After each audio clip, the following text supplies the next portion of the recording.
Lalayas muna kami. Ready ko na yung yung tagdin, yung mga Ano? gamit ni Tutoy. Ah. Hindi, hindi, sasama ko to. Anong nagbago din ang isip mo? Sabi ni Mela, wag na daw. Sabi daw Maghilig mo kasi yung doon. Yung bagong lugar lang napuntahan ni nagiiyak na nagiiyak. Bata mababaguhan pati. Hindi ha, kahit dun sa kwarto ni Ate Arlene ha, iyak. naku, wala akong nadalang tawin. Sabi ko, kukuha Huwag ka mag-alala, may tawil akong dala. Isa lang? Isa lang. Hatiin natin. tissue naman akong dala. Kasi, dala ako dun sa tissue dati. Bakit? Pawis ako, di tissue ang gamit ko. Buo na pala din. Yung tissue, nandigay pag pinahugas ba? Naglagas na sa mukha. Oo. Di puro po period na puti ang mukha mo. Kaya nga. Puro peraso ng Lagas tissue. na tissue na kagay. Kaya hindi pwede ako yung magpa-foundation. Ako hindi. Tulbo lang talaga. Hindi din may foundation naman na ano. Sabi ni Bit, kala ko Lunes palakad nyo. Sabi ko, hindi. Hindi. Nabago. Sabi, Jero, kung ako sasama mo, paano ako magpapasa dito yung after? Mabilis ka lang naman magpasa. Uwian niya na lang agad.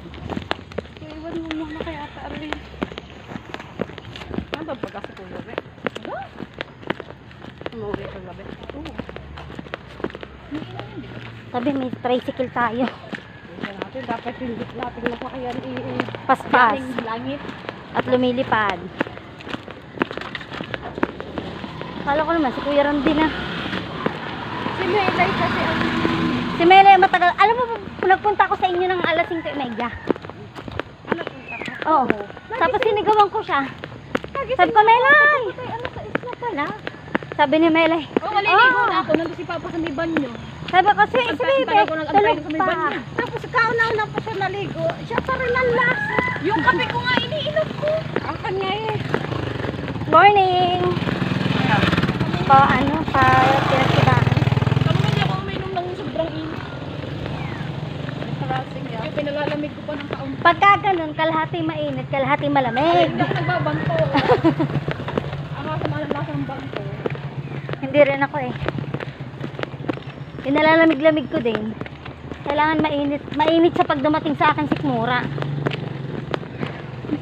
Hindi ko lang ano kalahati yung kape ko kakain. Sige mo siya para may 6:30 nakaalis sa city. Oo.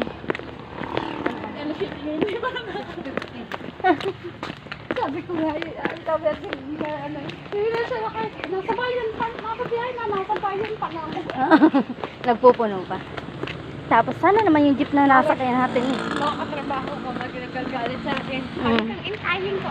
Yung on the way mo. Sabi rin